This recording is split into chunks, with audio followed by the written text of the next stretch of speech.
Please welcome Reince Priebus, chairman of the Republican National Committee. Thank you for joining us, sir. Happy to be on. Do you think that Donald Trump is still the underdog based on all the polling that you've seen? Do you think, in other words, he would lose if the elections were held today?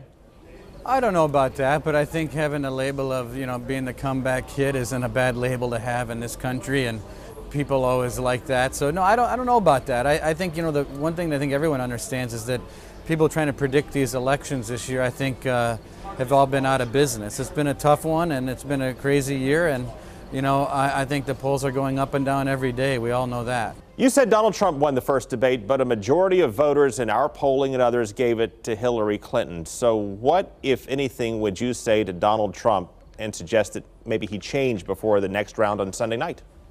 Well, look, I thought he did really well. I also think people need to keep in mind that you're dealing with a person who's never run for office before against someone who's spent 30 years in the public eye. So I think he did very well. I think he showed a good temperament. I think he showed that he's prepared to be president of the United States. I think he can, on the next debate, I think pivot back to Hillary on a lot of these issues. I mean, she's the one that can't recall anything when the FBI asks her about national secrets. She sells her position with the Clinton Foundation. She let down soldiers in Benghazi. Some of them have died. I mean, the list goes on and on. I mean, to me, I would want to remind the American people all of the things that Hillary's had the opportunity to do in an extraordinary positions that she's held, and she hasn't done a darn thing. And in fact, made everything worse. And that would be what I would do over and over again. I'd remind people of that. So all of the GOP presidential candidates, all 17 of them, signed a loyalty oath, and a couple certainly have backed away from it. So how will you punish the Republicans who went back on their word and won't back Mr. Trump?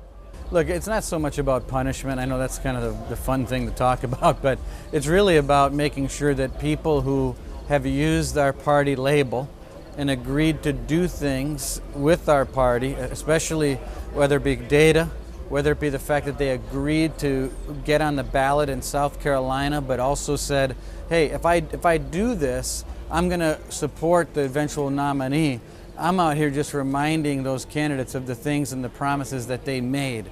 And you saw that Ted Cruz came on board a few weeks ago or a couple weeks ago, and that was great, and he should have. The one thing I'd say too, though, Ted Cruz, and I would say also Jeb Bush, your former governor, they've been very cooperative in regard to our data agreement. They've been giving all the data back to the RNC. So in the case of Jeb Bush, although he's not on board yet with Donald Trump, his campaign has been very cooperative with our party in getting us the data that we need to help Donald Trump and a lot of the candidates running under ticket.